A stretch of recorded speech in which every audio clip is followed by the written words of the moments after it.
ಮನಸ್ಸು ತುಂಬ ಕರಗುತ್ತಿದೆಯೇ ಅನಬಿಯರ ಕಾಣಲು ನನ್ನ ಹತ್ತಿರ ಅಮಲುಗಳಿಲ್ಲ ಅನಬಿಯರ ಕಾಣಲು ಹೃದಯ ತೆರೆದು ಕವಿತೆ ಬರೆದು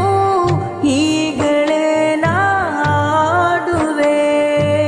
ಹೃದಯ ತೆರೆದು ಕವಿತೆ ಬರೆದು ಈಗಲೇ ನಾ ಹಾಡುವೆ ಹೃದಯ ತೆರೆದು ಹೋಗಬೇಕು ಆ ಮದೀನದ ಮಣ್ಣಿಗೆ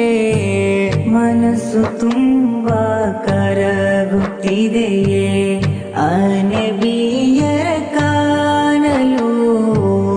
ನನ್ನ ಹತ್ತಿರ ಅಮಲುಗಳಿಲ್ಲ